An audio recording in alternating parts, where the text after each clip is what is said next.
piece of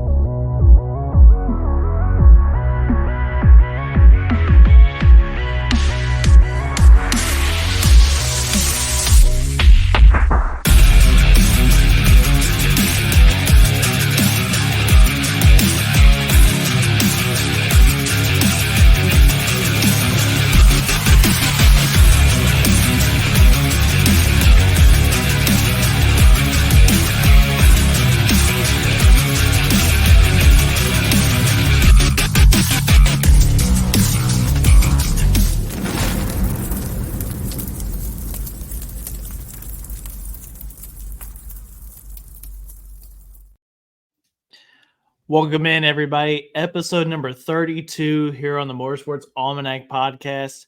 Joined as always by Wyatt and Charles down there in the corner, and our guest for tonight, Brakehard, aka Matt. Matt, thanks for joining us, buddy. Yeah, of course. Thanks. When you slid in, Shane literally slid into my DMs and asked me to come on the podcast, which was more than happy to, because I don't know much about the pooling side of the motorsport world. So figured I can come on and talk NASCAR, maybe learn a little bit from you guys. See, now that surprises me because of based off, I think it says you're from Cincinnati, right? Yeah. Somewhere around there. See, now that surprises me with as much pulling as there isn't in Ohio and everything. It really does. Yeah, I don't think I've ever been to a tractor pull. Like, I've seen it when it runs on like MAB TV or whatever, something like that. Okay. I've never even been to like a state fair here or like even the county fairs around here, which I know typically is sort of where you can find some of that stuff at. But yeah, something that I'm pretty much a novice to. So interested to learn. Yeah, it's a lot of fun. Trust me. We're all three, I'd like to say pre-seasoned across it in multiple ways. But yeah, whenever I reached out to you, because I mean, the biggest thing I've been seeing going on in the news as far as motorsports goes is obviously the charter agreement. And it just seems like every week, like there's a new wrinkle. There's something that comes out with it. I saw your video last week, and that's why I jumped in and invited you on for this one. Was 2311 Racing wants to get all of the benefits from the new charter agreement, but they don't want to sign the charter agreement. Yes. I'm kind of inclined to side with NASCAR on this. Like, okay, you want the benefits, but yet you didn't sign. So what exactly are they trying to get out of it? Yeah, so essentially what you said is what they're trying to do. They've requested an injunction from the courts, which would allow them to race in 2025 under the new charter agreement without signing that charter agreement, which of course they want to because it's financially beneficial for them to do that. Without having those charters, they enter as open cars, they get paid a lot less, and in the financial side of NASCAR, that doesn't really work out too well if you're trying to make ends meet. So they want to have those charters, but they don't want to sign it. And that's where NASCAR has responded last week in their court filing. I'm tired of reading all of these court documents, but it's going to keep happening. So last week, NASCAR filed a 25-page document and essentially said, hey, you want it, but you're not going to sign it. So we don't think that, you should be granted this injunction. And they called it a masterclass in contradiction, I believe is what NASCAR's term was for it, which is spot on. And there's definitely things in this where I agree with NASCAR on it. And there's things where I can see 2311's point on it, but 2311 Racing, in my opinion, does too much talking. And if they would just stop talking a little bit and stop being like, we're going to run as open cars, even if we don't get the charters, that's going to hurt them in the long run here. So yeah, I'm interested to see how this plays out. November 4th is the next court date when we possibly could get a ruling on this injunction. Oh, that's next week. Yeah. Yeah, before the championship race, which could really make that championship stage at Phoenix really awkward if Tyler Reddick wins the championship. Yeah, absolutely. Yeah, we're really excited for that. I saw the end of Homestead, and by the way, why the championship race isn't still at Homestead at the end of the year, I don't know. I'm kind of tired of Phoenix, if I'm being honest, but yeah, it's gonna be really awkward in that winner's circle if Reddick wins the title. I'm kind of looking forward to it. I wish Homestead was. I never would have seen myself ever saying this before. I wish Homestead was the season finale as well. I used to hate that track, but now it's like going back 20 years in time to what original Atlanta was. Yeah, it's cool. It's a cool track. I never would have said that before, but it has really come in. Homestead See, has now, had this glow up from like when it was first built. It was first built as a mini Indianapolis Motor Speedway, Yeah. flat corners with tiny short chutes in between 1 and 2 and 3 and 4. Then it turned into a flat like New Hampshire, 1.5 mile flat oval. yeah. Then they raised the bankings on it, and finally, like it's weathered into a point where it races really well. And the Gen 7 car on intermediates is phenomenal, and we saw that all play out on Sunday, which could not have gone better for NASCAR or even Tyler Reddick, who just absolutely sent it on the last lap and it stuck. Yeah. That was an interesting end of that race. So, Matt, where do you see all of this really leading? Because, I mean, it's been well established that NASCAR sent this to the teams and gave them like X amount of hours to sign it. Where does this go if 2311 gets their way with it? What changes? So that's where things get a little bit difficult, because NASCAR, if they do have to make concessions to 2311 Racing, doesn't necessarily have to make those same concessions to the 13 other teams that have already signed the charter agreement. So you could have them getting a better quote unquote deal. There is also some possibilities, and I don't think they're very good, of NASCAR having to sort of blow up the way it does business, depending on what the courts decide. If 2311 wins with their antitrust lawsuit and everything like that, we could see a fundamental change in how NASCAR is structured. It seems highly unlikely. The 2311 lawyer, Jeffrey Kessler, is pretty confident in himself. NASCAR hired a really good legal team as well on their side. I don't think that it's going to get that dramatic. I think eventually they will settle, because neither side really wants this. Well, 2311 would love for it to actually go to court. NASCAR doesn't want it to go to court. So we're going to see some sort of concessions made here. Fundamentally, I don't think we're going to see anything really change that much, other than maybe what, like, some of the IP stuff that 2311 is, hung up on, and, the not being able to sue and stuff like that. You might see some of that change, but overall, I think this is just kind of a big play for maybe not the biggest return that they're expecting. Right. I mean, but so it could be this drawn out for 18 months too. So yeah, we could be here for a while. I don't Yeah, think it's going absolutely. to stop, to be honest. I'd like to back up for a second for those of our viewers who don't understand what we're necessarily talking about with the charter system within NASCAR. I'd like to pull it back for a second before we get too far into the weeds and understand how we really got here. And what I see is that for the longest time, NASCAR was show up and race. Yeah. Run your car, whatever it is. And there were legacy teams such as like a Junior Johnson or a Bud Moore who hit the end of their expectancy as a team and withdrew from the sport, and they had nothing to show for it other than the auction sale, so to speak, of what was in their shop. Now, in any sort of business, that's normal. You exit the business.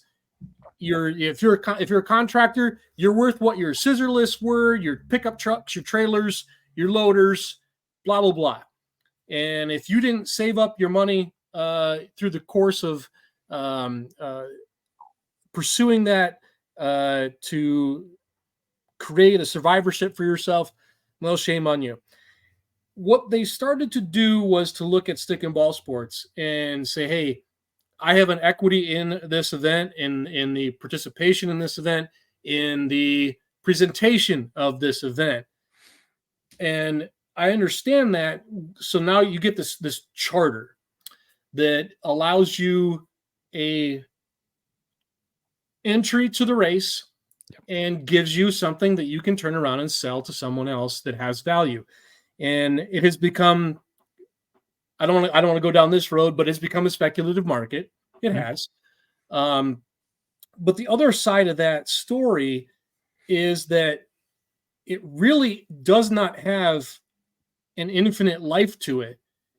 It amounts to a license at this point still. So there is no guarantee that your charter is going to have value at the end of its quote life, unless you sign a new agreement to continue with it.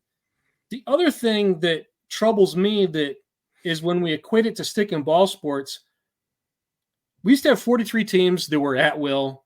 You had your provisionals for the past champion, past race winner. etc. So the couple at the back. Now we chopped up 36. We got Chargers at 32. If I'm saying any of these numbers wrong, please correct me. Yep. But Chargers at 32. And I lost my train of thought. Where's it going with this? When it comes to stick and ball sports, throughout the course of, let's just say, an 80-game season, if it's NHL or NBA, 17 games if it's NFL, there's always one winner and one loser every week, and one of those two teams is playing in their home stadium. NASCAR's never that way. Yeah. You are always on the road, and there's always only one winner and 31 losers. So how are you going to take this model of charters, or I'm a licensee to be in the sport and no one else is, this exclusivity, and then turn it around into a revenue generator when you're never at home and my team might lose every single time it's out? I don't know necessarily that the model was ever destined to succeed. Yeah, it's definitely one of those. So the way NASCAR has it set up as trying to operate as this charter system, which it's a faux sort of franchise model. So you're right. You have next year, they're planning for 32 charters. Currently we have 36 this year. And then you have your 4 open spots that you can go up to 40 cars. But so you have these 36 charters currently this year.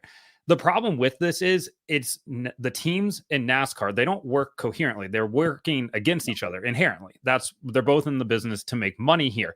And then NASCAR, of course, owns half the racetracks, where with the NFL, NBA, MLB, they have a commissioner who works together with those 32 clubs, or however many are in baseball and basketball.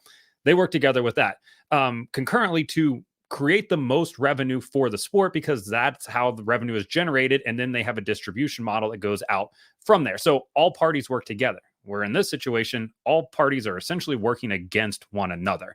And that's what 2311 Racing and the Race Team Alliance initially wanted to change, was to create permanent charters and to create this actual franchise structure. Ultimately, that was never going to happen. The France family is not giving up power. The France family is not going to give up money. And that's their prerogative on that, their side of things. But then you throw in the fact that now, like you said, charters are only worth what they're worth through a 7-year period. So right now, starting next year, they've got 7 years of worth, and then they have to renegotiate after that, which is what we just went through right now. So ultimately, it does give you equity, but it's not this established equity. Yeah, it could be worth $40 million. You're right, Live Fast Motorsports last year. Or it could be worth $0 in terms of 2311 and Front Row Motorsport at the end of this year when they lose their charters. So that's where this model is broken.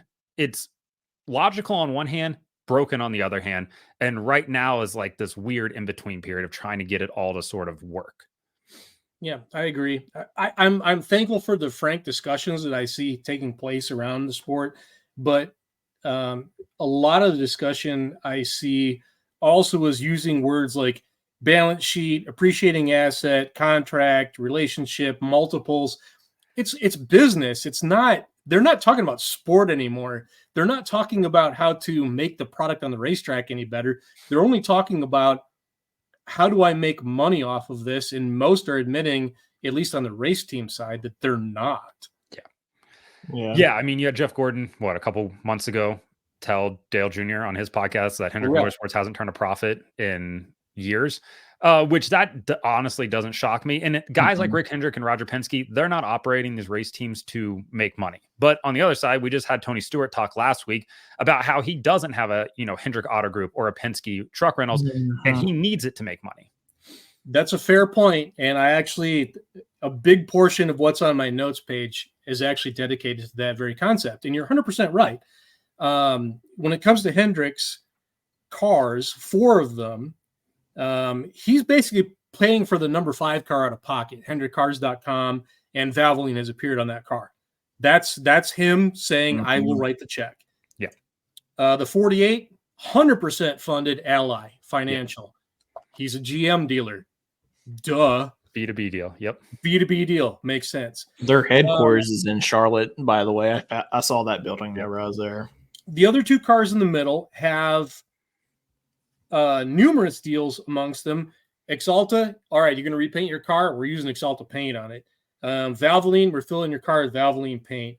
KBB.com, I'm Hendrick. Cars.com, I have all these used car lots. How do I value all my cars? KBB.com. So there, within his realm, it certainly makes sense. On Penske's side, same story. Yeah. Penske, Quaker State, two sides of the same company. We're putting that oil and stuff. Freightliner, what are all my trucks going to be? Freightliners. Discount Tire, that's what we're doing. Snap-on, you're buying your tools there. Auto Trader, that's how we're selling our used cars. There's a bunch of that stuff.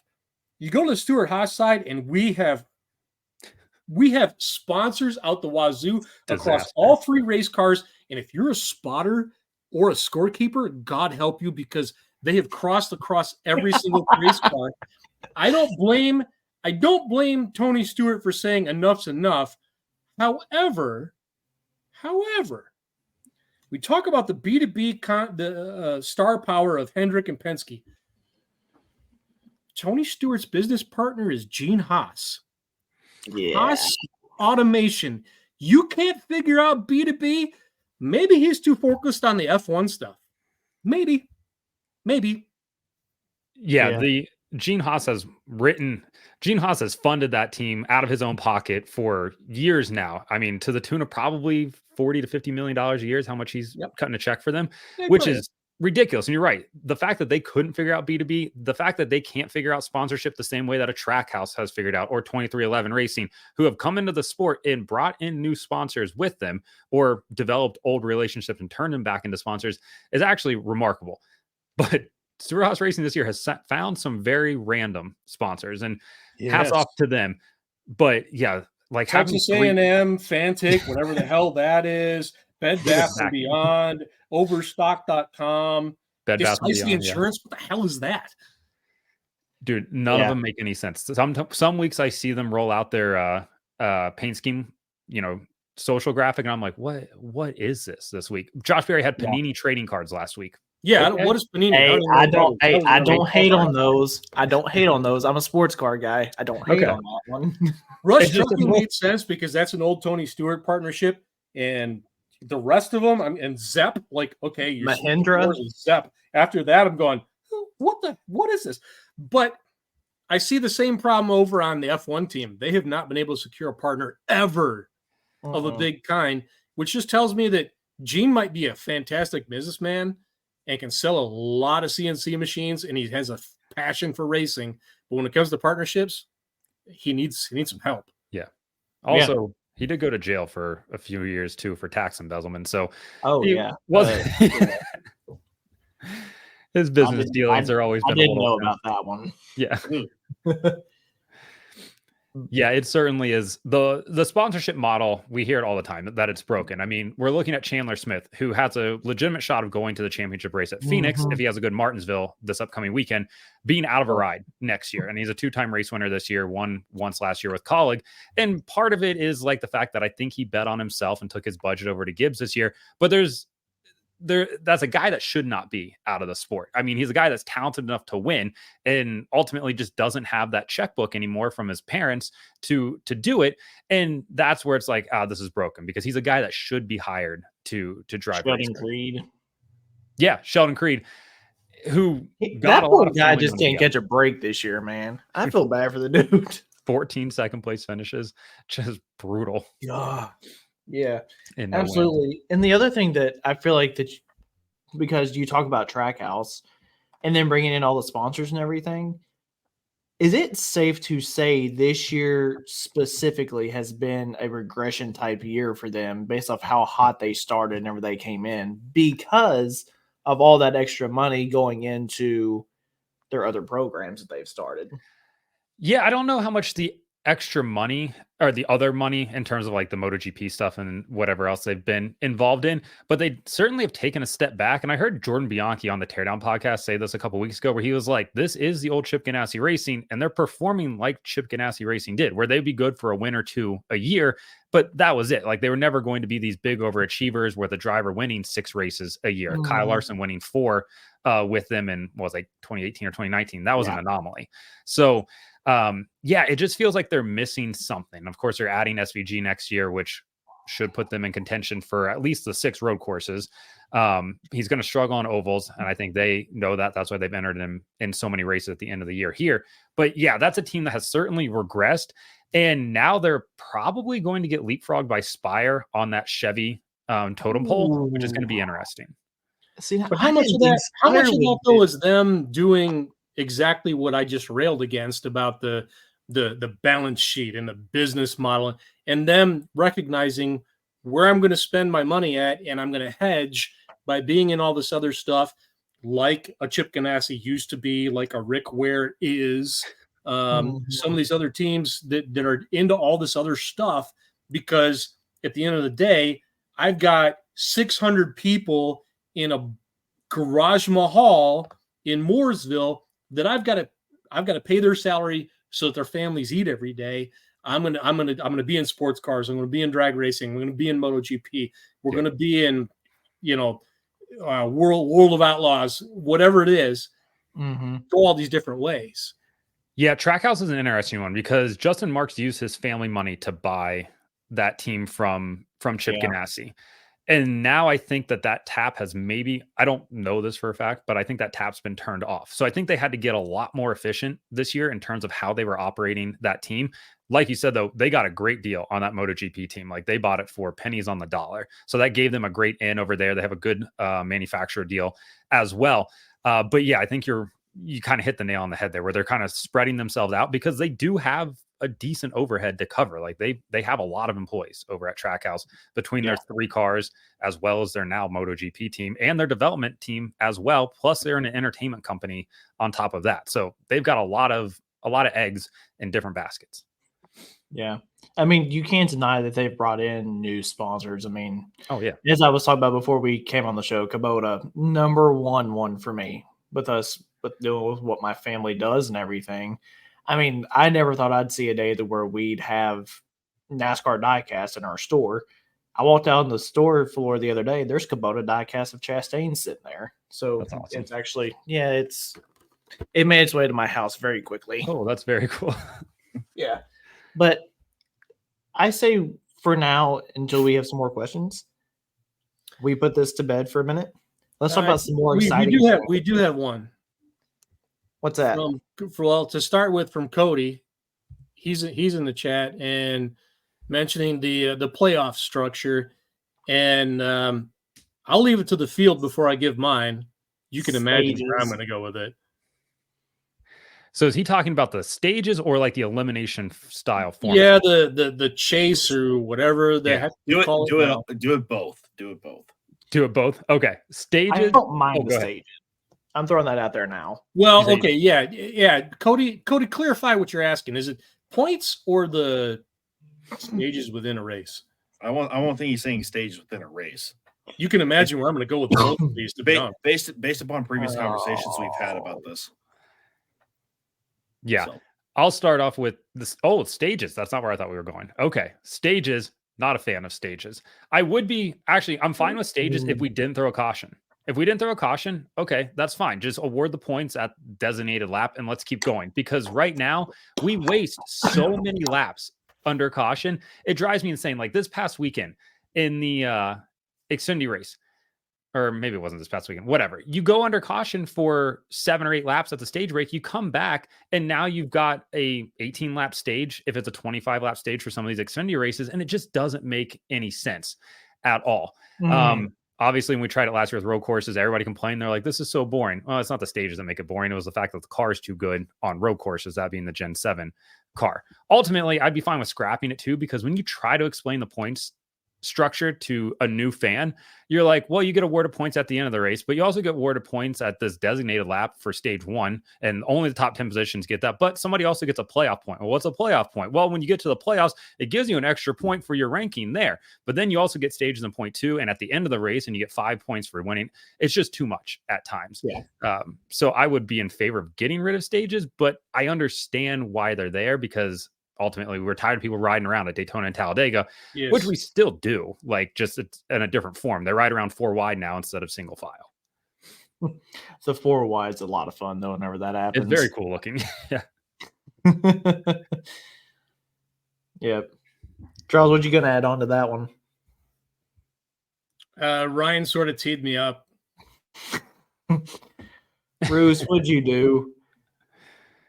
Let's go back to zip ties and bias Zip plies. ties and bias plies. Give me some 15-inch wheels on bias ply, 10-inch wide tires. I will show you some racing on asphalt. Get rid of these big, stupid wheels and these tires that you cannot slide. And if you do slide them, they pop.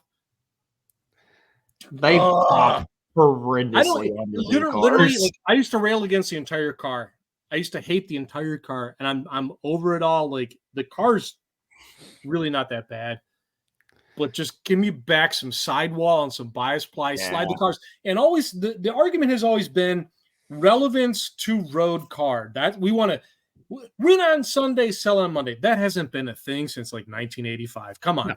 Who are we kidding anymore? It's if we're about entertainment, if we're about making a show, slide these damn cars around and you will get a show. You will find out who can drive and you will have one heck of a program, but they won't do it. Yeah, that's my biggest complaint about the Gen 7 car. Like, it's a good race car. It's a really good race car. It's almost too good in certain aspects. But the tires, I get why we have 18-inch tires. Manufacturers wanted it. That's what they're putting in road cars. I get it, all that. However, no sidewall is a big detractor from what some of these guys do. Kyle Busch literally cannot drive the race car the way that he used to because he drives off the right rear all the time. Can't do that anymore because there's no sidewall to lean on with this. And as soon as he tries to drive it off the right rear, he spins out. Kyle Larson, when he started doing his Indy 500 stuff back in the spring, when he said that the Cup car drives a lot like the Indy car, and that's why he felt pretty comfortable getting into the Indy car because it felt pretty much the same what he was used to. That's where it's like, okay, that's too much now. We have too much, not too much downforce, but we have just too much grip in the tires because they're pretty much the same as what they have. You strip the body off of it, and yeah, it's a cage and everything, but dynamically, it's pretty similar to what IndyCar is doing, and that's to me the biggest problem. Gen 7 car is great on intermediates. We just kind of need a different tire. Who was it who lost it going into 3? Was it lap 1 at Homestead? Yeah, Justin Haley trying to cut down on Stenhouse. He did a great job saving the race car with what the tire is. Yeah, like he should not have even been able to do that. That was a fantastic bit of driving to save the race car the way that he did. But then when he was done and watching the follow-up, trying to just get away from his spin out, he couldn't even drive the car out of the hole. It wound up spinning up the side of the racetrack willy-nilly because the tires were just not, and they were still appeared to me to be all up. Yeah, he hadn't popped any of them. It just behaved so bizarre. And like, I don't have a place for that. Like, if you want to race, everybody talks about the greatest show on dirt, right? Mm-hmm. World of Outlaws sprint cars, bias plies, stagger. You think this doesn't work on asphalt? Come on. Yes, it does. Yeah, I mean, it definitely does. We see late model racing and how good that is currently. Yes. Yeah, I agree. By the way, can we talk about the move that Spire of putting Haley in there instead of LaJoy? I do not like that move in the slightest. I don't. It's nothing against Haley. I love Corey have saved that race car the way that way. I've always been a LaJoy guy though. Always. So don't get me wrong. If I'm going to build a race car, I want one of LaJoy's seats in it. Yeah. Now that was something interesting that I learned. I didn't realize that that's how they were involved in NASCAR so deeply until I went to Charlotte. Time. That his seats are prima. Yeah. Corey's actually a really good welder too. Like, that guy can lay lines, which is really impressive for a dude that's full-time job is be a race car driver. So what's he going to do now? Hope he can get some budget together and stay at Rick Ware for next year, which, I mean, they at least have an RFK alliance. Yeah, the mid-season seat swap, haven't seen it, since 2003 in this sort of fashion when Jeff Green and Steve Park swapped rides back then. I knew about it a couple days before, which was really weird. And I didn't say, I wouldn't say anything about it until like the news started to get out more. And I didn't believe it at first when somebody told me. And then I was like, oh no, this is actually happening. And I didn't like it then. I understand it. Hendrick Motorsports has got a lot of belief in Justin Haley. So that's why he's over there. Do I see it? No. I'd have never seen anything out of him that tells me that he's going to be a future Cup Series champion or winner on speed. But somebody believes in him over there, and they don't believe in Corey. But I hope Corey's a we're nice guy. wrong on that, by the way. About On the Haley. yeah. I am calling it now. Wood Brothers Racing gets a win next year with Josh Berry behind the wheel of the 21. I would love that. They're going to have a new crew chief too. Jeremy Bullins left the team. I before the saw race that. week. Yeah. So that's going to be interesting to see who they get over there. Obviously, it's going to be somebody from the Penske camp. Right. But Josh is super talented, and unfortunately, kind of got thrown into the worst possible situation this year with Stewart Haas Racing closing down and him having to try to figure out what's next. But yeah, they're very hit or miss on what speed they're bringing to the racetrack now. But yeah, I think that guy's definitely talented enough to get them that 101st win now. I mean, it's kind of like whenever Ryan Blaney was driving the 21 before he drove for Penske full time. It was so neat to see. But let's talk about some more exciting news. Paint scheme left in NASCAR. Yeah, I know. Yeah. We've got a car scheme returning here in a few weeks. Dale Earnhardt Jr. is bringing back the Budweiser number 8 on the late model car. How exciting is that? Charles, for you and Matt, probably you too, that's more of y'all's style. I grew up really, whenever I was paying attention to NASCAR, with the 88 National Guard, Amp Energy, all that stuff. But still, nostalgic nonetheless. It's Dale Earnhardt Jr., for goodness sakes. Yeah, I'm pumped about it. Like when he got the trademark back in May, when Teresa let that expire, and then Dale Earnhardt Jr. Holdings, filed for the trademark. I was pumped about it then. I'm like, all right, what are they going to do with it? I figured they would just bring it back for the Xfinity car, and then he would maybe run it next year or whatever. Did not expect to see the Bud number 8 come back. And when he teased it last week, I was like, okay, like this is very, like something cool is about to happen here. And now we're going to get to see it November 23rd at Florence in the South Carolina 400, the super late model race. Yeah, it's just going to be cool to see Dale back behind the wheel of a Bud number 8. Never thought we would see it. Everything has lined up to work out. And like you said, for me, Dale Earnhardt Jr. number 8 was like my childhood. And then like the 88 was like, a little bit later on, where like for you, the 88 was your childhood car for him. So yeah, it's pretty cool to see it come back. Yeah, it really is. I mean, it screams nostalgia all over the place. And then seeing Kevin Harvick out west racing in the number 62 Busch Light car, that was cool to see. I don't think he won, but he had a good running nonetheless. He called it a real race car. Yeah. Too, whenever he ran that race. Yeah, he said it was fun to spin the tires because he had enough horsepower to do it. Like, all right. That was okay, here we go. Another yeah.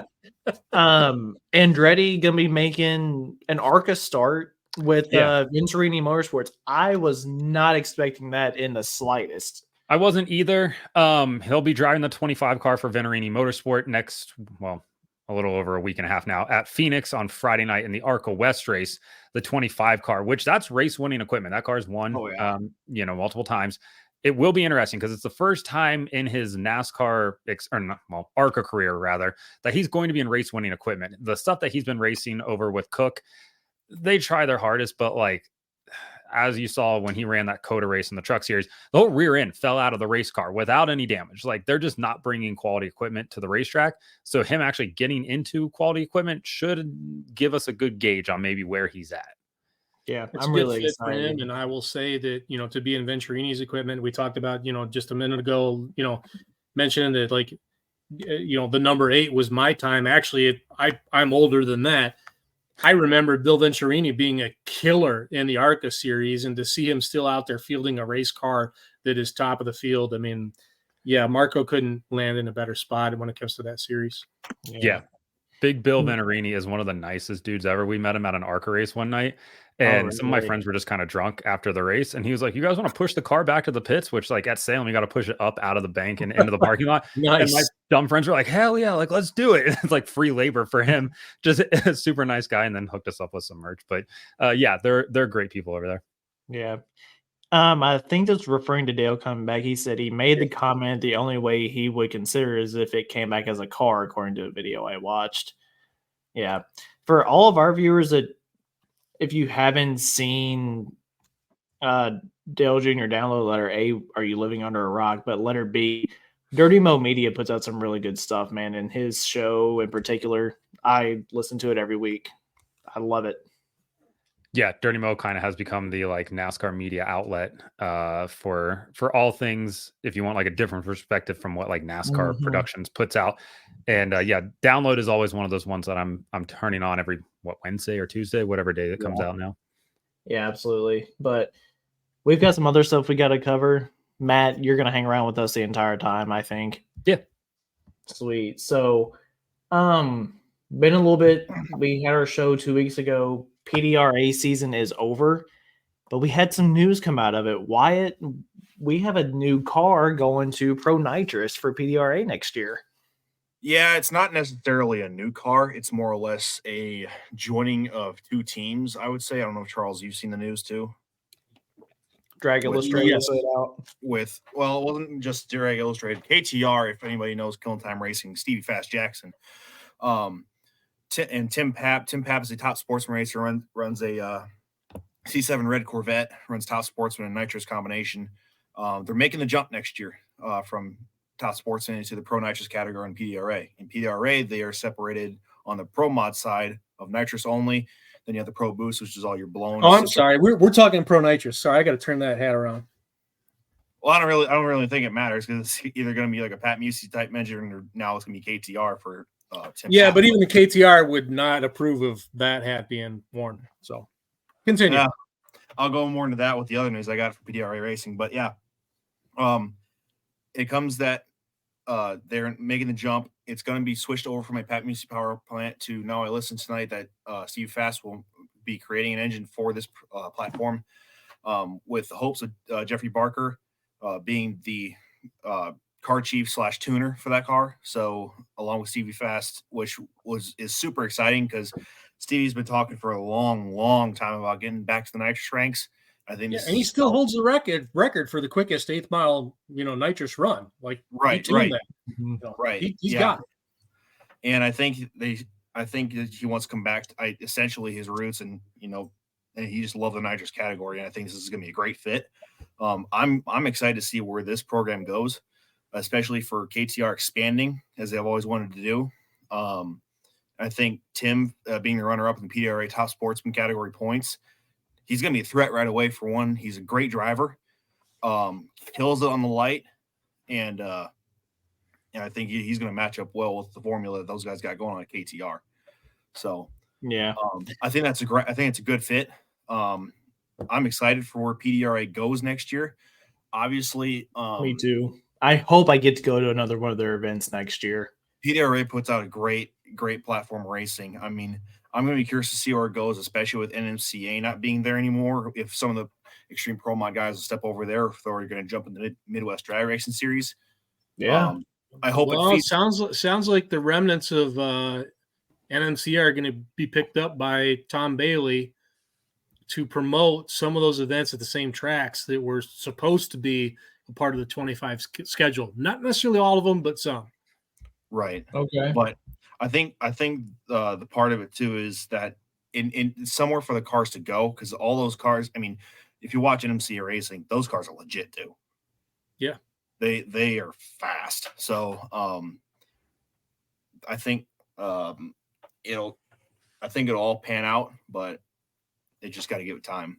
But the other news on the PDRA side that was just announced tonight on the Shake and Bake show is Lyle Barnett is going to be racing for Tommy Human coming next year in the Pro Boost category, which was formerly piloted by Marcus Burt and the newer Sal Camaro Pro Charge system, as well as the X275 car he has running, as well as the LDR car he was running this past weekend at No Mercy.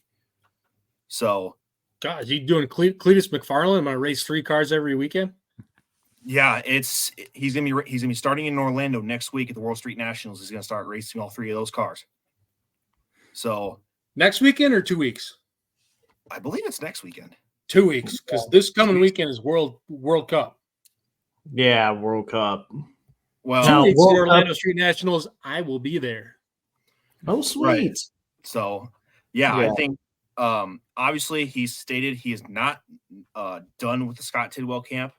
Not done in any sort of fashion of Pro Mod. The plans are to run the full PRA schedule next year in the Pro Boost category, which is going to be awesome because Pro Boost already is a killer, and you add another full-time killer driver like Lyle on there, it is going to be cutthroat all the time. Matt's eyes are so glazed over at this point. No, it's fascinating because I don't know much about it other than like watching Cletus videos. Like I've been to the drag strip, like the local one here and everything like that. But like to see you guys go so in depth about it, like in something I don't know, like I'm all ears. Like give me all this information. Yeah, we're tractor pullers for damn sake. We don't know anything but tractor pulling. It's like, no, we pay attention. Yeah. So the store-bound PDRA for us, Matt, last year we had we interviewed Spencer Hyde after he won World Series of Pro Mod, which is a huge event down in Florida in the wintertime. Yeah. And then Derek Ward, another racer, won it in the same category. We interviewed both of them at the same time one night, and we ended up making a race here on the show. So that's kind of we've been, and they invited us out for that. So they've been good to us, and we love covering them and everything. So as NHRA. If anybody doesn't know about the Winter Series itself and what we were talking about with interviewing Spencer and Derek, the World Series, Matt, I don't know if you know about this. The World Series Pro Mod is the highest paying, going to be now the highest paying Pro Mod winter race ever. The $150,000 to win this coming year. Oh, so it's a series now too. It's a 3-race now. Yeah, series awesome. Now with Drag Illustrated. So formerly in the wintertime for Outlaw Pro Mods, for 8th Mile, there's the Snowbirds, the U.S. Streets, and then you finally go into the Invitational World Series of Pro Mod. Well, this year's a new structure with the 3-race format, the DI Winter Series. Once you were invited to all 3 of those. $50,000 to win the Snowbirds. That's in December. The U.S. Streets in January, $75,000 to win, and finally the World Series of Pro Mod is $150,000 to win. So it is a very entertaining series. The past World Series of Pro Mod that Derek ended up winning before we interviewed them, it was the second quickest top to bottom qualifying field they've ever had. It was spread over by 600ths of a second. Number 1 qualifier was 358, and the number 32 qualifier, the last guy in, was 364 in the 8th mile. So, Matt, we're seeing a progression in these events that are outside of points running. Outside of point series or whatever, that are the big money. Yeah. You being more in touch with the oval track world, I'm sure you're seeing that as well. What are you seeing from your rocking chair as far as these big money races for whether it be dirt or asphalt oval that are a sub-series? Yeah, like when you mentioned that, like Pro Shootout, that's what it's called, that they had in Bradenton last winter, last February. Yeah, so that was like the first thing that like sort of triggered in my brain right there, because the Race Team Alliance had sort of flirted with the idea of having like a money race outside of the NASCAR series in the off season. Then of course, like on the dirt side of things, like High Limit series was birthed out of Kyle Larson wanting to have more big money races, and then it has turned into a full series now. But we're seeing more races pop up, like the Eldora Million last year on the sprint car side of things, where you're getting these big money races because, you know, promoters and especially now the streaming partners know that's a great way to get people in the door. And we're seeing it on the asphalt side too. Kind of not so much in a series, but some of the more established races like the Berlin, like I think it's called Break the Bank or something like that up in Michigan. They've been getting bigger money races to come there every single year. And now we're sort of seeing that kind of filtrate itself out or go further. And it's good for everybody, but it's kind of like, I'm interested to see where it goes, because is it a sustainable thing, especially like on the oval side? Like, can you continue to have these big money races every year, or is this like a once, every 2 years type of thing? But on the drag racing side of things, I know drag racing is expensive. I've watched NHRA, I've watched Cleese's videos and stuff like that. So I'm happy to see that there's money being put into it and people finding sponsorships and purses that can sort of match, what the cost is. From where you come from, do you have a feel for where the funding for the big dollar races is coming from? Is it from increased entry? Is sponsorship being secured? Is there some benefactor behind the curtain? What do you know that you could shed that maybe would inform the drag racing or the sled pulling side? Yeah, all of the above, if we're being completely honest. A lot of this right now is, in my opinion, being driven by Flow Racing. Like Flow has put a ton of money into the racing side of things, and they've got a lot of big money events on their platform now. Yeah. And big money events have to have a budget behind them. And I think that they're footing this in the hopes of getting subscribers to come in. They're also landing big time sponsors as well. And if you have a big time driver like a Kyle Larson or whoever, it could be on the asphalt side of things too, you're more likely to attract a big sponsor that will help sort of pay this. But it's kind of a culmination of all those topics all in one. Is Flow paying back into that? I think so. Yeah. Well, speaking on that, I got a question on, you said Flow Racing putting back into it. What do you pay attention to run on dirt track, don't you? Yep. Lucas Oil Late Model Dirt Series next year. I believe it's Flow Racing's going to be presenting it next year too. Yep. So where do you see that going now that their affiliation with it's becoming much, much larger? The increased payout at the end of the season upping 300,000 too. Yeah, for them. So right now on the dirt side of things, if we're just strictly talking dirt, whether that's Lucas Oil, late models or high limit, Flow is pumping a ton of money into that in the hopes of being able to take down the Dirt Vision side of things. So this is right now a war between two streaming partners, and Flow is willing to spend that money to try to take out the other side. So that's why we're seeing the bigger payouts to get people to come over, and why we're seeing more names coming over to High Limit or to Lucas Oil. Like, I paid attention to Lucas series this year. I'm not even that big of a dirt late model guy, but it's on, so I'm going to watch it. I never would have watched it on the World of Outlaws side over on Dirt Vision, because I'm just not going to pay for Dirt Vision, because Flow offers so many more series that are appealing to me, and they're winning the business right now. So it's at this bit of a crossroads to kind of see, how much of a division is there going to be and who survives this. Yeah. And I think we're starting to see some of the same things in sled pulling. I mean, there's an event in June. It's the biggest payout for truck and tractor pulling that we've ever seen, or ever will see potentially. So I'm hoping that kind of becomes the new theme for us on the sled pull side too. What's the payout for something like that? I genuinely have no idea. So I'll kind of speak into this because it's very local to me. It's only 10 miles from my house. Oh. So RD Simon Crew 300 Raceway, which holds the Yankee Dirt Classic here mainly every year in August. The Yankees over $100,000 win, stock car race, late model, whatever it is, the feature that year. And the thought process behind it was that when competitors come in to race something like this, they're putting up a lot of the entry fee, which goes late into the purse. We have not seen that in the pulling world, where more or less the payouts are coming from sponsorships, the associations themselves, and your membership license at the beginning of the year, whether it's a non-points license or a points license on a regional or national level. The thought behind this new event, which is happening here at Farley, is taken behind the Yankee Classic entry, where you up the entry fee, which is going to be $2,500 enter per vehicle you have to pull that weekend in a class that you qualify for, in hopes that the winner on Saturday night for each class is $50,000. Yeah. So, and we have never seen that in the sport of pulling. The largest payout before this in the recent years is the Mac Trailer Winter Nationals, was put on my Mac Trailer at the truck show in March, which is $10,000 put up by Mike Connie Mac Trailer crew. Well, Wagler did a 20,000 pro stock shootout once. Yes. Was it 20?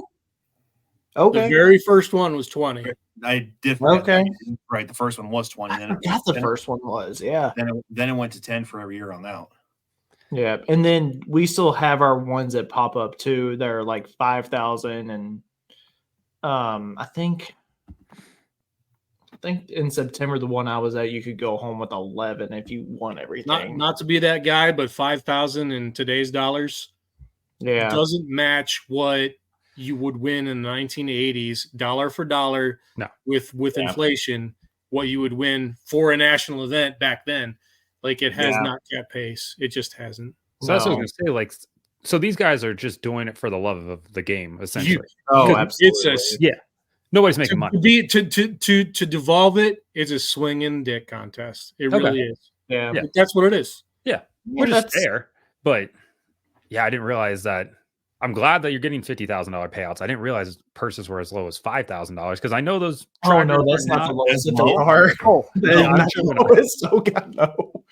The national event winning in Benson, North Carolina last year for our class, which is super farm, was $750. Oh my god! I need to Yeah, cover your travel. no. Yeah, from our location is 18 hours one direction. Yeah, that's You brutal. spend double that. Matt's sitting here like, and this is why I'm not in truck and tractor pulling. But as We bad love as we it. make all that sound, I'm going to put my salesman voice on here and say, you can never get closer to more horsepower for longer than you ever can at a sled pull. Oh yeah. If you This want to is very see fair. 15,000 horsepower screaming your face from 80 feet away for 15 seconds, go to a sled pull. There's nowhere else on the planet you can do that. Mhm. Matt, how far from Louisville are you? We're about hour and a half, 2 hours. Like I'm in Cincinnati, so yeah, not that Well, far. we know where we're bringing you. Yeah, we're going to bring you you're in. farm show with us, buddy. When is it? Or wait, are you going to Daytona? In February? Yeah. Ah, Sorry. Yeah. Well, there you is know also what? this Just once, I would give that up. Yeah. Well, there is this It's other crossed my event in mind Ohio. too. Where's the other one in Ohio? Bowling Green. Bowling Green, Ohio. That's Oh, a little okay. bit of a ways from you, though. Up 75. Yeah, probably about 3 hours. Yeah, we're there. 2.5. I've done it a bunch of times. Yeah. Bowling Green Yeah. is what we get to the NHRA U.S. Nationals for crowd size. It's roughly 35,000 people on Saturday night. Yeah. Every day. Oh wow. It's awesome. It is Oh, yeah. huge. All right. When does that happen though? August. Oh, okay. I You- can you make don't- that. Yeah. Third week I'm in down. August. What you doing in January? No, It geez. depends on what part of January. Second Charles, 9th through the 11th. Nothing that I know of. My ski trips are after that, so we're good. There's an indoor pool you need to come to in Oh. Indiana that weekend. What part of Indiana? I'm down. Just west of Indy. Yeah, Okay. just west of Indy. That's not bad. So Charles and that's actually going to be our next show. I think Clint's going to be on our next show, guys, to talk about Midwest Winter Nationals. Midwest Winter Nationals literally ranges from where you get your start in truck and tractor pulling all the way up to the big horsepower stuff. Oh, okay. It It's probably is. the best We place. colloquially call it, and the Super Bowl is single charger. Yeah, If you've Okay. got one turbocharger on your diesel, you're there. yeah. You won't have any of your multi-charger stuff, but just to show you like where it starts to where it goes, as far as all that goes, that's a perfect place to introduce you to truck and tractor pulling. All I right. think. I'm down. I've never experienced it, so let me know. It is. There's We're gonna put you down on the chalk line for light pros. All right. No, we're not going to do that to him, are we? Yeah, we are. Come on, you want to get? Ooh. If you take him to the U.S. Nationals, would you tell him no? Don't stand in the starting line for top fuel. Come on, yeah, we would. Maybe. Yeah, It Shane, almost where blew did me away. I mean, I've been to the U.S. Nationals before. I've cried, so it's fine. Yeah. I've been there when we fired Yeah. when they fired him up. So Shane, Yeah. where did I tell you to stand the first time you went to a metro I race? know. Right on the Yeah. damn starting line. Yeah. Yeah, Matt, definitely we need to get you out there whenever we're out there for sure. all right, yeah. Like I said, I've never experienced it, so I'm down to check it out. Sweet. And See, more eyes coming into the sport, Charles. well, and We're gonna change up that die cast that's on those shelves behind you. Yeah. I don't know. I gotta ask you, Matt, on the question you're talking about when you had to push the car back up to the pits up the high bank there. Yeah. What is the crowd and the atmosphere like at a race? Because we know what the family feels in pulling. What is it like where you experience it? That is a very good question. So are we Max. talking like on the grassroots side of thing or like big scale? side? Start to finish. I don't care where you want to go with it. Yeah. So I'll start with grassroots. Salem Speedway in Indiana, about 2.5 hours from the I middle. so want to go there. Yeah, middle of nowhere, Indiana. It's one of the 3 like sister tracks, the high banks of Indiana. And it's stuck in the 70s. And I have no problem with that because everybody goes there to just watch racing. There's no fancy video board, nothing like that. Everybody's just there to tune in. And as soon as the race ends, they open up the gates and you can walk down onto the front stretch into pit lane and hang out with the teams and the drivers and everything like that. Like a few years back, we had a beer with Michael Self post race and stuff. And it's just like a community type of setting, which is, it's badass. Like it's super fun. And you can talk to anybody there. Joe Gibbs sat next to us a couple years ago when Ty was there. So yeah, it's all just like everybody just shows up to watch. Probably about 6,000 to 7,000 people. Super fun. On the flip side of things, like I've been to Daytona 500. I've been to Indianapolis 500. Indianapolis 500 this year was the most in tune I've seen a crowd in a really long time. Like I've said multiple times, like on videos, when Pato O'Ward took the lead on the white flag lap going into turn 1, the crowd erupted in such a way where like it like startled me, where like I turned around and just the sea of people are going insane. Something like you'll just never experience outside of like, you know, your team winning a football game or something like that. Daytona 500 is a little bit more tame than that. I don't know what it is about the crowds that are just different, but I've also might have to do with the way that it's all shaped. Like Indy, it's like Indy, you're like in and Daytona's not. Right. Yeah, Daytona's, it feels a little bit more spaced out, where Indy, like you're just kind of crammed in there, 300,000 people, you know, just stuck into this racetrack, which is wild. But yeah, Daytona 500 is super fun as well. Bristol's pretty intimate. Martinsville feels like, you know, a local hometown track. And then dirt racing. Lawrenceburg Speedway is like the local dirt track to me in Lower I was going to ask you about Lawrenceburg. Yeah. I really like that place because it's high bank. I wanted your opinion on that. Lawrenceburg's so much fun. They just own their ownership change this past year, and they've done some really good things there. But it's one of those things where everybody, once again, is there to just watch racing. No fancy video boards, just a scoring pylon, and everybody is solely focused on that. And yeah, it's a really fun time. But I'm glad that like on the bigger scales on the IndyCar side of things, we can still see that passion and everybody being, you know, there for the event.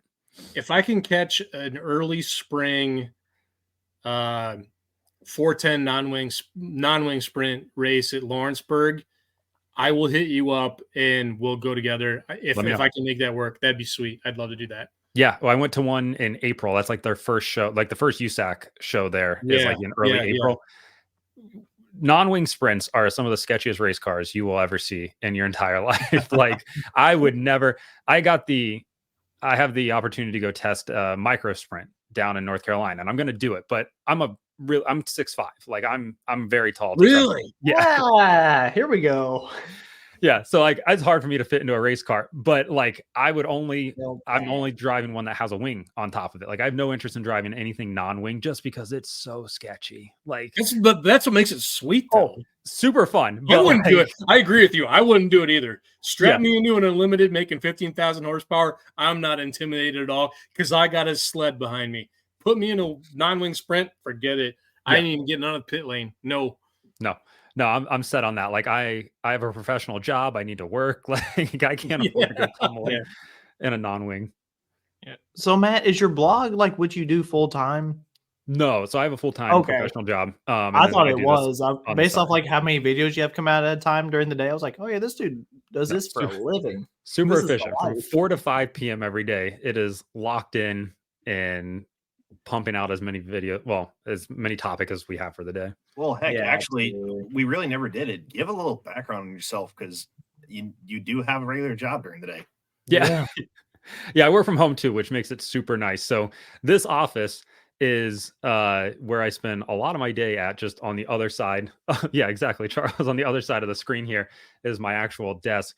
So yeah, I just do marketing and then started doing this, which has really picked up a lot for me and has made a lot of really good connections. So I've been able to attend some fun stuff over the last 2 years, more so than I had in the past. But yeah, no, I grew up in Cincinnati, went to school here as well. And then, bought a house and did all the things. Are you a Reds fan by chance? I am. Yes. Yeah, me too, buddy. It's okay. My brother works for the club, so it just is like a double stake. No way. Yeah. That's really cool. Yeah, update on the World Series as we're doing this. Into the 5th, 5-4 Yankees. Oh, right now. Yeah, go figure. The Dodgers pitching has bit him in the rear end again. But yeah, y'all, we've got so much other stuff going on. John Force went out to Las Vegas this weekend. Is going out to Las Vegas. Or is, yeah, my bad.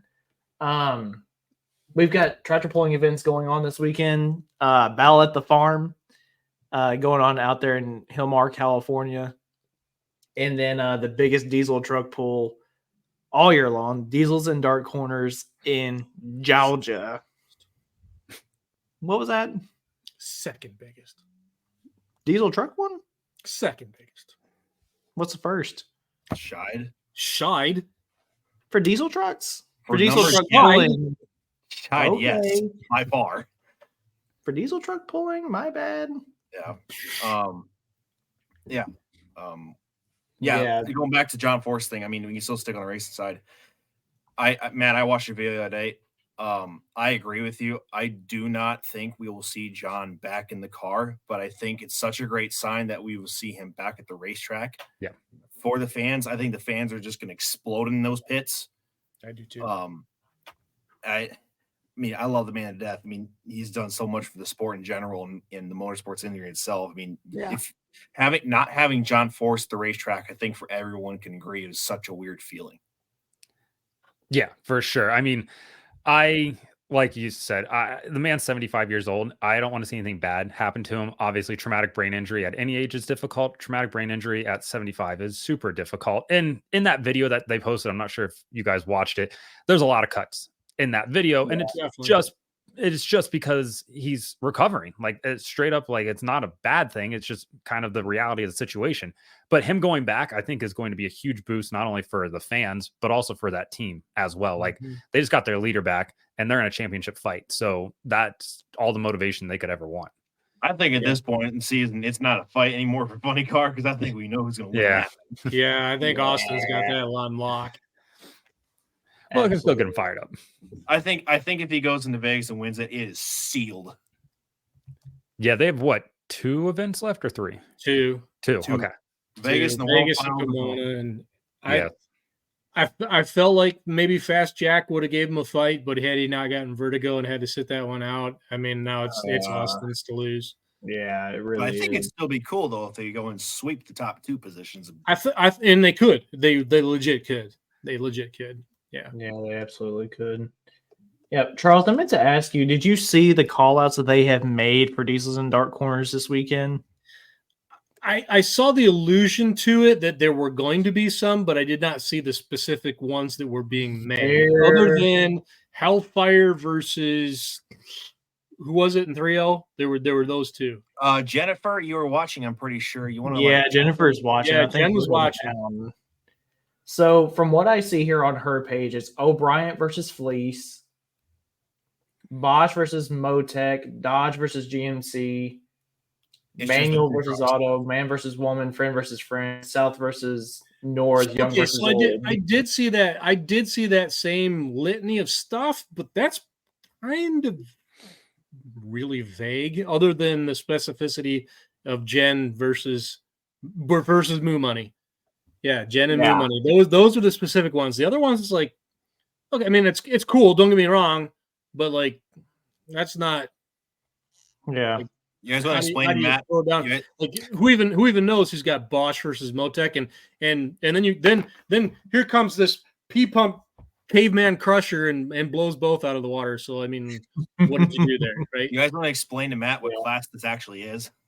So Charles, you know more about diesel trucks than I do. So the easiest way to explain them is by charger size. Mm-hmm. So we start with 2.6 smooth bore. That's all the air that you can suck in. 4 tires, DOTs. 3.0 bigger turbo. Now you can put duals in the back, 6 tires, and then we go to super stock, which is anything goes, multi-charger, cut tires. Have fun. Yeah. I mean, that's the really 10,000 foot view of the whole thing and how it works. But within those, like some of the call outs are like Motec versus Bosch. Like they're both standalone. Who gives a shit? You know, at that level, you're probably going against some guy with a 10 mil and a screwdriver and a P pump. Like, what are you proving? Yeah. Most of the time, I'm always just interested to see who the heck tries to call out Craig Dickey. I mean, I'm not hating on it. I'm certainly not hating on it. Like it's cool, but You know, what was the other one? Freedom versus O'Brien. Yeah. O'Brien versus Fleece. Yeah. Yeah, Fleece versus O'Brien. Those are engine builders. Okay. And they both build badass Cummins. Well, Yeah. what if O'Brien. Humpy comes in and goes, Duramax, bitch? Like, so Yeah. what? In the diesel truck world, the Duramax, would you consider Duramax the Power Strokes the outliers? Yeah, Power Somewhat. Strokes for sure. Duramax, not so much anymore. Right. So the one that's always hit up on the internet that's such a hit anymore is what we call the Cummins Killer. Yeah. Cummins Killer is at the top of the line diesel truck pulling. It's a super stock diesel truck. It's a triple turbocharged, was it 480 cubic inch billet Duramax? He fucks up all the bets because he's V8 and he's P-pumped. So he screws up everything. But they have worked on that engine program for I don't know how many years, and that finally paid off for them this year, winning the points title. I don't know if he ever won a hook all year, but he was there at the right time. On the PPL side, he did. On the NTPA side, he was just consistent. Yeah. But Yeah. For it being a 4,800 horsepower triple turbocharged Duramax, it's kind of insane. Yeah, it's awesome. Yeah, so Matt, whenever you come to Cloverdale, you'll see 3.0s, you'll see the 2.6s, and you'll see a lot of cool things. And hopefully before we go to announce the show, Charles and I will take you around and show you like all the different things for sure. Yeah. And some great people too that are more than willing to explain it. Now the people are second to none. The contentiousness and the animosity that tends to exist in the rounding round world doesn't exist in the straight line world. It just doesn't. No. And that's what I was alluding to. Yeah, that's what I was alluding to earlier when I was asking the question about the grassroots portion, the community of like what you do and what you pay attention to compared to what we see in the polling world. The polling world, I mean, Charles and Shane can attest to this. We consider ourselves just one big old family. Right. Oh, yeah. That's how we all know each other. I mean, for goodness sakes. It really is. Is Jumpin' Jack Flash still relevant? Yeah, Jumpin' Jack Flash still running here. He's running mid-south with us this year, Chris. He's still here. Yeah, don't worry. You can't consider him irrelevant when he's doing something that literally no human being on the face of the planet is doing. Sean, I've had similar seasons. We're just going against not so much of a call out. Huh, okay. Cool. Oh, come on. Talk some smack, Jen. Let's have some fun. Yeah, so that's going on this weekend. And then, man, we've had a bunch of pulling vehicles move around too. Yeah. My goodness. Yeah. Why, have you got the list pulled up, or have I got to get it pulled up? I've got it somewhat pulled up here. No, but I was going to say, Matt, when it comes to the pulling world, you'll never guess in the horsepower some of these things are pushing. That's what people ask all the time is like, holy crap, they actually make this much horsepower. It's like, yeah, they actually do. Yeah. I mean, you said 4,000 plus out of a Duramax with triple turbo on it. Yeah, wouldn't have expected 4,000 to come out of that. So no. And obviously he said it's built and everything, but like, damn. Yeah. So, and what makes it unique is that it would still swing a factory stock Duramax crank. Mm-hmm. Okay. Yeah. So I mean, everything above it and around it is custom, right? But it would still swing what GM made. Interesting. So, do you guys all drive diesels then? No. I don't drive shit. I hold microphones. So no, I mean like just dailies, like diesel trucks. I got a 7.3 Power Stroke, and then my other daily is my non-company car is about to be full idiot Volkswagen Golf R. Oh, you're going all in on it? Like that. Yeah, I'm going all in on it. Yeah. I have the Duramax out of the group, so I'm kind of impartial to Cummins Killer. Fair enough. I come from a Cummins family, so like I'm at least familiar with that side. Yeah, so that's the majority of the engines you'll see in the diesel trucks. Yeah. It really is. Yep. You have your few outliners, but man, let's just talk about some of these moves that have happened in pulling, right? So Matt, based off what you call it on your TikToks with NASCAR, this is our silly season. Yeah. Yeah, kind of like everything's selling or on the move and stuff like that. So Triple Alpha Process was up for sale. It was not up for sale very long. It has gone down to Texas. Cody Lee, who bought Adam Kincaid, the truck Adam Kincaid drove, the Hills Brothers truck, He has purchased that one, made a pass with it last weekend in Lufkin. And by rumors, that is not the only one that's going to be going down that way. No. It sounds like before you continue with that list, just on the Lufkin thing, who had that twin turbo, Allison? Doug Voth. Oh, how did you know about that? That's the Griffin growl. That's the new version. Yeah. Really? Wait, Yes. so that wasn't an Allison. That was the Rolls? That's the twin turbo Rolls Royce Griffin. Hey, that's the reaction we like to get. Shut up. That was that. Yeah. Yes, that's the Griffin growl. That is still the Rolls Royce. That just became the sexiest tractor on the face of the planet. Oh my god! If you got a picture of that, you need to show him. Shane, pull it up. Go to. I'll find that. I was gonna say I don't know how to find it. Go to Doug's page, or you go to Will Mans. Will Mans will have it. Shane, go there. Am I going for it, or is Charles going for it? I can't share because I don't have that. Yeah, you privilege. can. We've put your screen up before. Have I? All right, I'll find it. I'm on it. Yeah. So preparation. We'll run down what he's about to see. This is, if he gets the picture up, this is what we call a modified class. Okay. This is not a tractor considered or a truck. It is a modified. So you'll see anything. This is a twin turbo Rolls-Royce Griffin that comes out of an aircraft. Yeah. Yeah. Matt, also to give you a broader aspect of pulling, it's not just in the United States. It's big over in Europe too. Oh, really? It's huge in Europe. Would not have guessed that. They get bigger crowds than we do. It's insane. They have this event over there that is all on our bucket list. It's called Power Weekend Mata. I'm going in 2 years. I don't care what. It's in the middle of the Netherlands. And, so it is a massive concert with pulling as well. And what's the crowd size like during the concert? It's like, it's insanity. It's like 20,000, 40,000. Yeah, it's like something crazy. And the unique thing about them too is that they always bring 2 American teams over. Oh, okay. Yeah, Yeah, you're gonna have to let it in, Shane. Or yeah. Look at that. Oh, that is a beaut. Zoom in on a little bit, Charles. That magnifying glass up there. So you can see the twin turbos to the left there covered up. And then we have to have protective shielding around our turbochargers.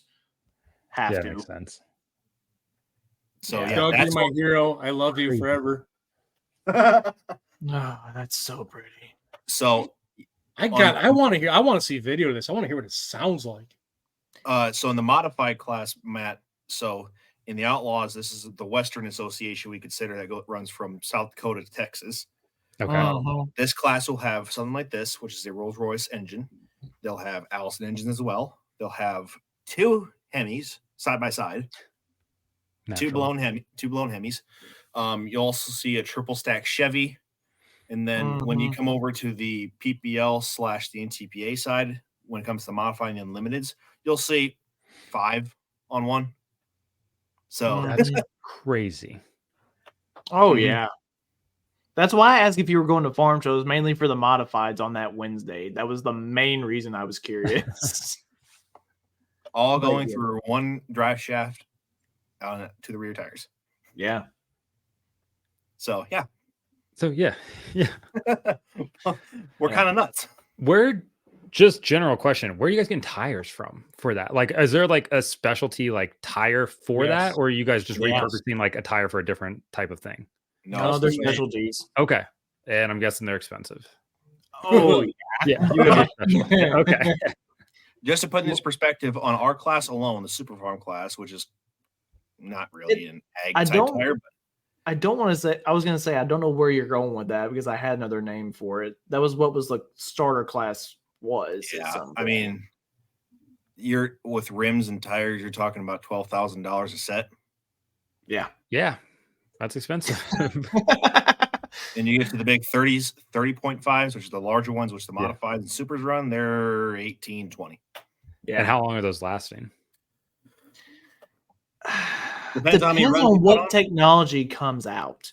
Okay. To be quite frank, that has been our fight here the last few years is the tire technology.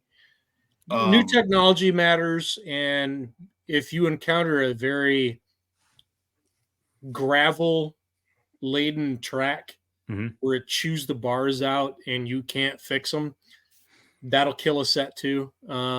Realistically, though, I mean, like good tracks, what, a season? I mean, at least. Oh, okay. You know, more than that. I mean, I'll get 2 out of mine. Like I'll sharpen them in between, but yeah, ours are on our 3rd set. We're on 3rd year on this set. Yeah. Oh, okay. That's not okay. It's a It's little bit really more the bigger classes that with the Mitoses specifically, Mitos tires. Mitos is a like we were talking about in Europe. Mitos is a European-born brand, which is now being produced and is very popular now in the U.S. Yeah. The neat thing about the Mitos tire that is cool to introduce to you is that they come out of the mold like a big slick. There's no bars, so you can do whatever you want. Oh, and yeah. What I have not seen is drastic changes in bar angle, but we have seen, based on the class that you're running, how many lugs are cut in around. Like the really high tire speed, the unlimiteds, the big diesel supers, the big alcohol supers, a lot of lugs go in those tires. What I have not seen, interestingly enough, and I'm kind of curious to see if anybody's ever going to challenge this and try it just to see what would happen, is to go down to what we would originally call a single cut and throw that in at Farm Show, because those used to work there. Remember that? Well, maybe you guys don't. You're too young. But go down to like what we would originally call a single cut and try that at Farm Show on a Mitos tire, and then dare them to outlaw you for running a single cut when it's a no cut blank tire, right? So how do you tell me no? There's a whole lot of mixed rules around tires in our associations. It's not even funny. Yeah, I was gonna say, it sounds a lot like dirt racing, where you have different compounds and different tire numbers that you can run each week. Yeah, it's there's so many different things. I mean, it's like trying to relate to dirt track racing. I mean, trying to do different cuts in those, and right. It's insane.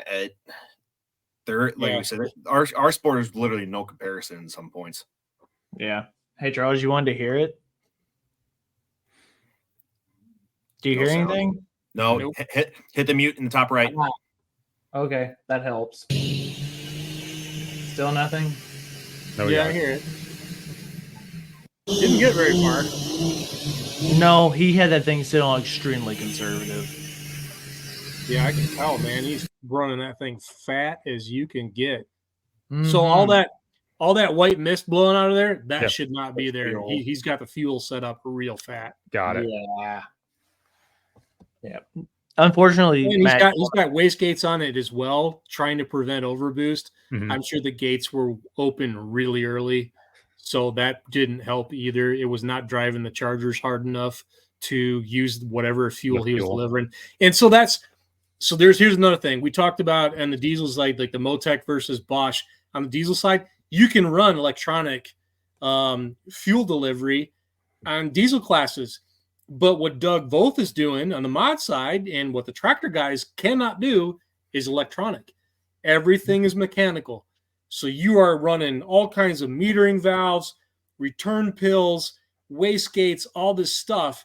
And for that to be like a first hook out on it, I'm sure it was not only set to deliver rich, but the gates were probably open really, really early. And so it really wasn't delivering any boost either to match what the injectors were trying to cram into those cylinders. What is so did we discuss that? It's the Rolls-Royce Griffin, which would be an old aircraft engine, 1,600, I'm going from memory, 1,650 cubic inches V12. Yes. Yeah. 12 cylinders. Awesome. Yep. Yeah, it's crazy. But just to kind of finish off the vehicles that have moved, we all know Preparation H went to Shelton's. Yes. Second Degree Burn, Wyatt, don't you have it on good accord that they're going to be re-debuting this weekend out in Cali? So it's not Corzines. It is the former Corzine tractor that's going to re-debut with I think it's the Barcelos family from California. Yeah. Running at the California Golden State Invitational next week as a twin engine tractor. Yeah. Ruckus Shell Shocked is sold to Kevin Moore out there in Cali. So that's also another note I had. Ruckus and Shell Shocked, which is now Kevin Moore's modifieds now, twin 4-engine tractors. He's got such an involvement, and they'll be at the Golden State Invitational next week. They will not be at Dylan's Pole this weekend because Kevin will be with the fuel car team this weekend in Vegas. So Jeff Deal and his racing team, Speed Tech Motorsports, is with him. So that's going to be cool. I'm very curious of how that team is going to row not only the fuel ranks as well as the polling side, and obviously their road course team too, with Speed Tech having a lot to do with like Porsche 911 road course cars and other nostalgic stuff like that. So right. So then after that, Bowers Diesel Super is in Iowa. Yep, back home at Bowers right now. It's just it'll get done before next season. Yeah, I don't think we'll see a farm show. Rumor flying around of a possible new 2-engine mod in Kentucky of Richardson, I guess. I hadn't heard that one. Yep. If you see any videos from Chase and their team, they had purchased, I believe it's the old Super B of Keith Wason, which is possibly going to be the new twin engine mod coming out this next summer. Yeah. Keith himself is getting out of the sport. Yeah, that's really unfortunate to see too. I mean, I know where he lives all the way over there in Maryland and everything, but still unfortunate. He's like such a great guy. I never got the chance to meet him. That's yeah. I bet he'll be around, but if you guys do ever get the chance to meet him, ask about his affiliation with Travis Pastrana. Ooh. It's 2 Maryland guys. Yeah. There is a amazing story between his family and Travis. It is you just have to listen to him. Yeah. Wildman's diehard deer, quote unquote. Yep. So late in season, Wildman's debuted the second diehard deer. The old chassis was sold, and I'm not going to disclose who it's got sold to, but it is the newer version is out. It's a newer Engler chassis. Matt, you've heard of Engler machine before, haven't you? Yeah. Yep. So Tim used to be a truck and tractor puller back in the day. He had 6 on his Charles on mission, or was it 7? Was it 7? It was 7. Okay. Yeah, Matt, I'll show you, Matt, after the show's over. Remind me to show you something. Okay. So we have that one. Tim is very heavily involved in the sprint car world now. Very. Fuel injection systems. I mean, Chase Briscoe goes to him. Who else? Shane, who else? Oh gosh, Casey Kane's stuff has been in there. I mean, I walked in there some days and I looked down at the floor. Yeah, T-Mez, Tony Smoke's been in there. I mean, I've seen his car in there before. Mm-hmm. Tim Engler doesn't live very far from me. He's about an hour and a half, hour 45 minutes maybe. So, and he does all of our chassis work and stuff like that for our pulling tractors. Like your tractor and your brother's diesel super. Yeah. Simon's new Red Pro, the new Kubota Super Stock. I laid eyes on that thing. That thing is clean in person. It's not new. It's reskinned. Hey, man, you put new on the sheet. That wasn't me. Just everybody calls it new, but it's reskinned. It's just got Kubota. Chris Weidinger and crew coming back in 2025 in Super Farmer JD and another one. Yep. So talks at Sandwich, Chris Weidinger and his team will have a second tractor out next year once JD finally gets back. So they'll be running the full-time circuit again, which is awesome to see because Chris and his family are amazing. Yeah. And then the 3 that are set to debut at Midwest Winter Nationals, Brad Cochran, Hayden Otto, and Grimes. Yep, that'll be your first debut at Cloverdale. That'll be your first full fleet of a component light pro stocks. Yeah. There's 2 other light pros for sale, though.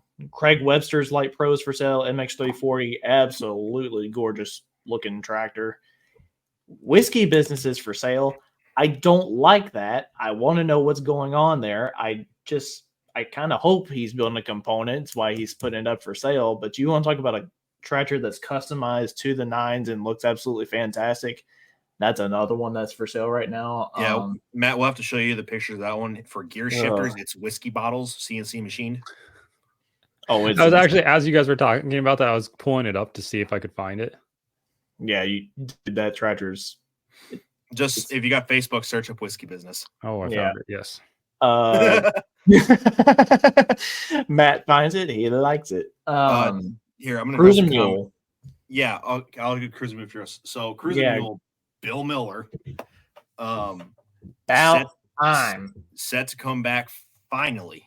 Chaos finally got the tractor running this past weekend, and Cruising Mule is going to be back, and it's going to be a banshee. I'm willing to bet Farm Show. Oh, yeah. I bet they'll come to Farm Show. Yeah. Nobody does a slower windup on a pro stock under Freedom Hall's roof than Bill Miller. And sounds just so good. You can just feel the crowd come into that. So this is the beginning. Yeah, there's got the gear drive in there and everything. Look at that. Mm-hmm. I'm so excited for that one to be back, man. I'm gonna address Dylan's comment here. Did Devin Riggins sell his tractor? The chassis, yes. The chassis, yes. Yeah. Who did that? Was that Nick that did that video? Pull on this, did the video for that one? Yep. Yeah, it's in Missouri. Don't really know what class it's going into. My guess is the 9,000 Pro Farm class. Yeah. I think that's where that one's gonna go. And then this is new.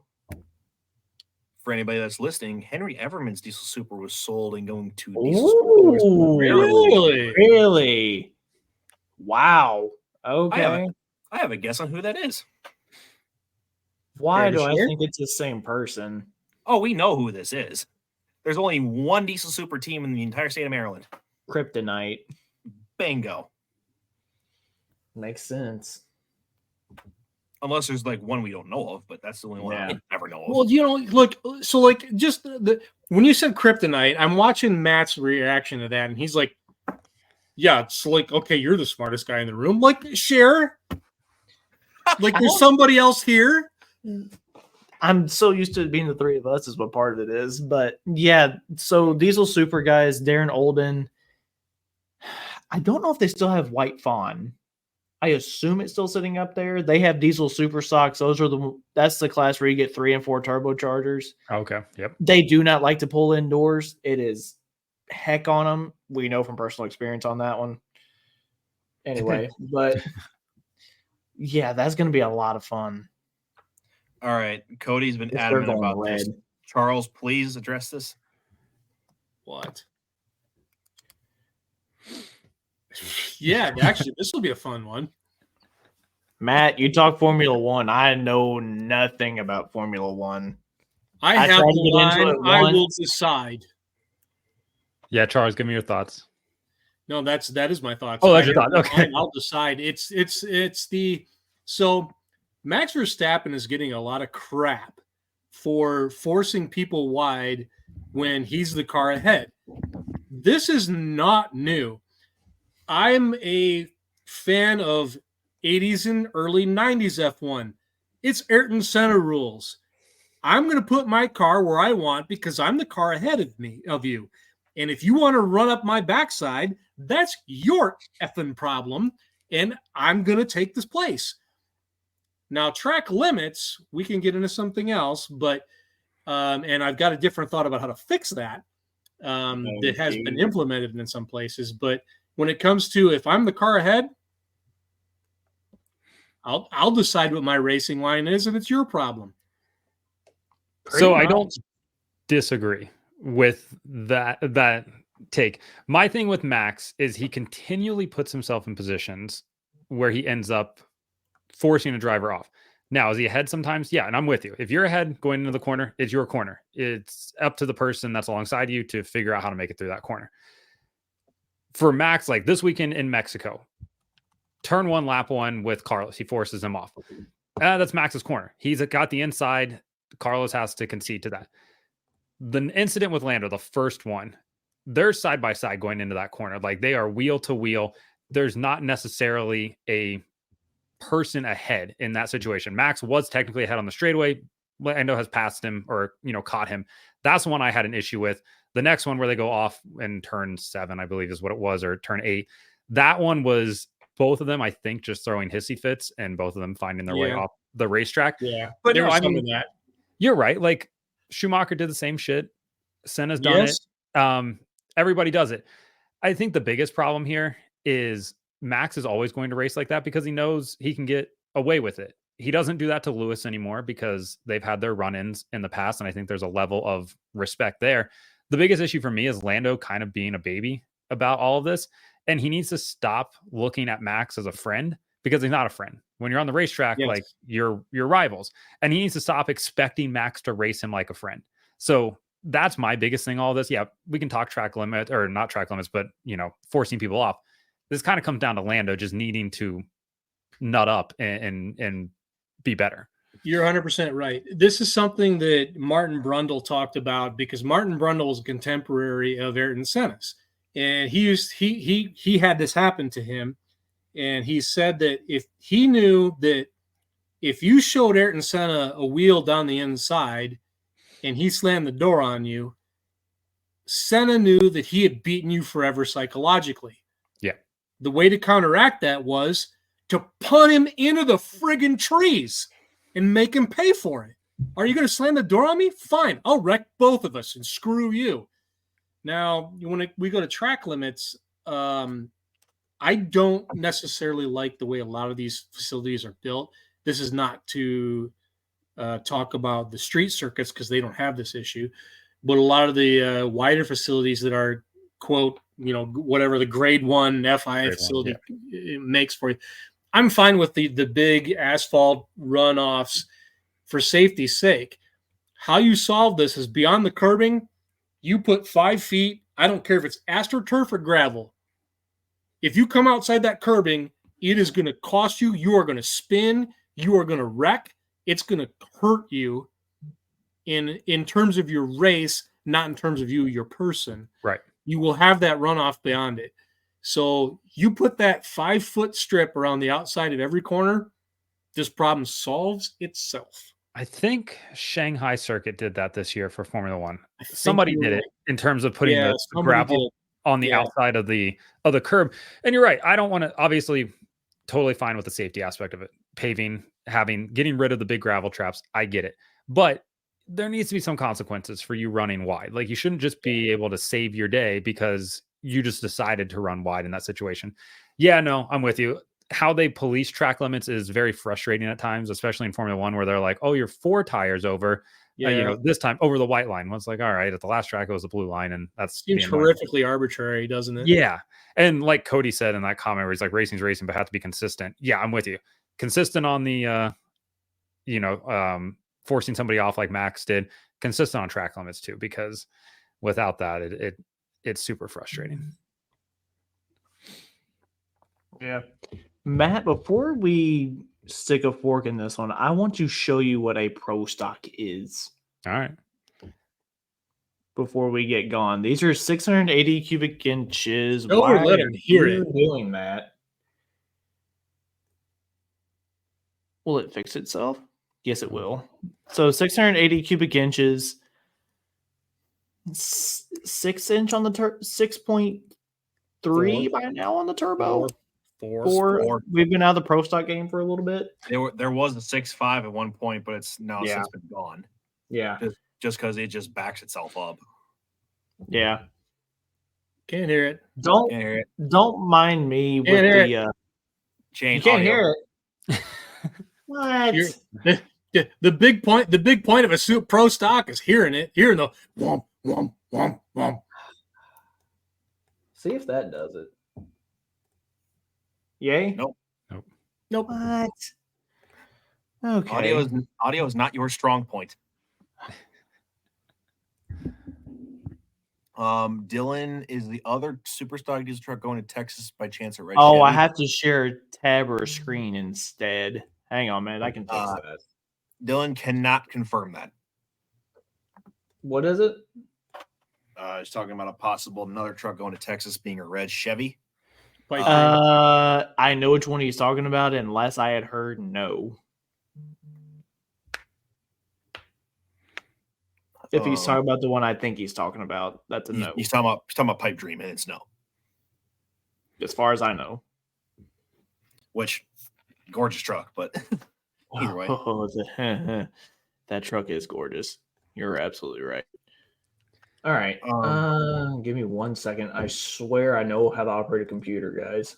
We So can when do it comes this. to all these driver moves, like where do you get your how do you get your information? Is it from the builders, from the drivers, stuff like that?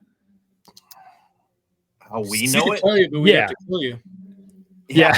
But yeah, I Yeah, figure, we like have it seems like a much yeah. smaller circle than sort of what I delve in, where It I have a really bunch of is. different people. That's is. the problem with it, is that it is such a small circle that the second you tell somebody and that person violates your trust, they automatically know where it came from. Yeah. So it leads to really, really tight lips. And I would say if truck pulling has one big problem, that's it. The fear of knowledge, the fear of whatever you want to call it. It just like everybody gets so wound up about that. And I don't get it. If you sold your junk and somebody else bought it, like what's the secret? We're gonna find out. Like, just wait a couple months. We're gonna know. It's just I don't get that. I really don't get it. Yeah. Can y'all hear it now?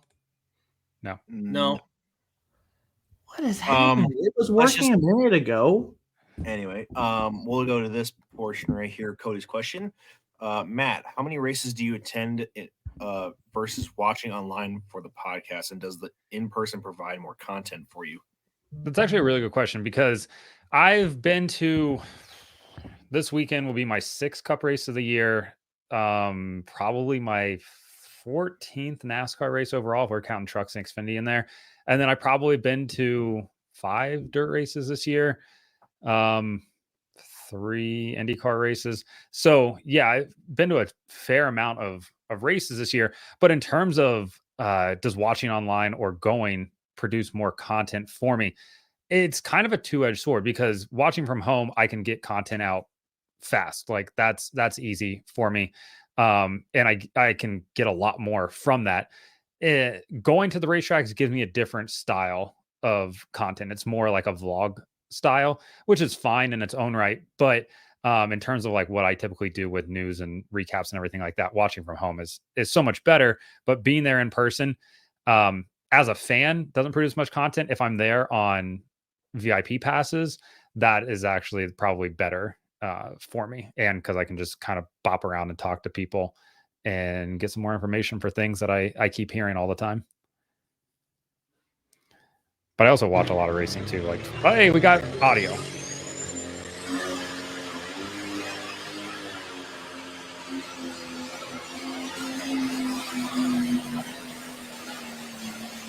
That's tin can audio.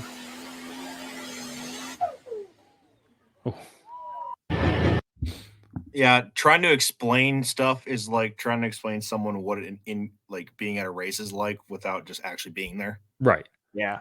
So it's more or less you just got to tell them you got to go to it and watch it to just understand it. So 37 miles an hour doesn't sound fast. In one of those, it feels like you're absolutely flying. Yeah. Like at 90. Because you've got to think about how much weight you're pulling behind you, too. I mean, I can't see in that picture. I mean, Charles, how many have we seen in a box for pros before? I think 7. Try that one down below. So we're talking about Duramaxes before. This is kind of the tractor portion of a Duramax. The V8 Perkins, and there's still no sound. We lost it. Charles, we have no sound. Anyway, this is going off the rails real quick. Holy crap. I just wanted to give him an idea of what it looked like, and we can do this after the show too. Yes, I'm gonna link after the show so I can hear it. So I just want to watch it leave the line because I want to see the wheel speed.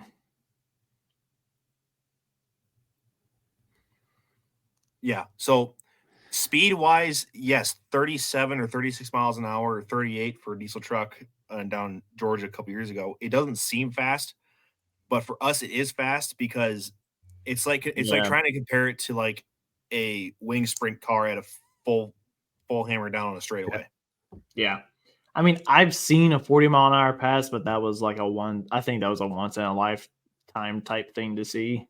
It was absolutely gorgeous.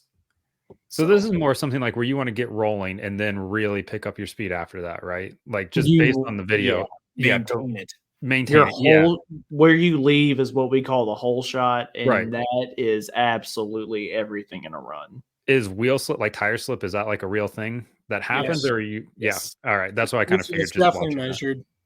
If Yeah. you can,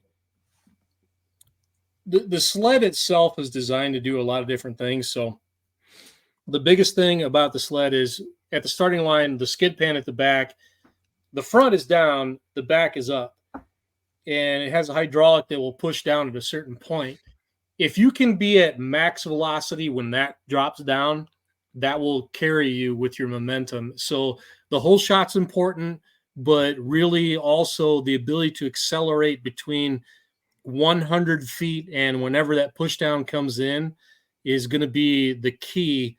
And as fast as you can go within there is important. But then you also still need to be able to keep the engine within its power band to stay up top and keep lugging. So you're asking it to accelerate like a drag car, but then also lug like a sled puller. So the sport has really evolved to do two things now, whereas in the old days it was just one. Right. And so yeah, there's a difference there. Yep. Yeah. But you definitely get tunnel vision when you're going down through there. I mean, Yeah. Yeah. I don't know. When I drove Tony's truck, I think I don't remember what I hit, 30 miles an hour maybe, but I didn't see anything but the flagman down there. Nothing. Nope. It's totally different than anything like dirt track or stock car racing where your peripherals are important there. Right. Peripherals are not as important, but they're still beneficial because you don't want to get tunnel vision, because tunnel vision in dirt track or stock car is kind of going to hurt you sometimes. Yeah. Yeah. That's cool. But Matt, thank you so much for coming on, man. We went way longer than what we normally do, but it was a lot of fun. Yeah. We need to get you in tune with pulling a little bit more here after the show. So everyone that watched, thank you so much. Our next show, Clint Tucker's going to be on with us, and we will be setting the field for our picks for National Farm Machinery Show coming up. I've got light supers, light pros, and 4-1s. Wyatt, you've got dual the fuels, mods, two-wheelers. Charles, you've got Superstock diesel 4x4s, four-wheel drive trucks, and Superfarm. Yep. So we will all be revealing what we believe lineups are going to be and try to beat our average from last year. So that's our big goal for this year. But until then, we will be posting that up, and just please share for that show. We want that show to be huge. Yep. And again, Matt, thank you, and we will see you guys later. Yeah, stick around, Matt. We got a couple questions for you afterwards. Yeah.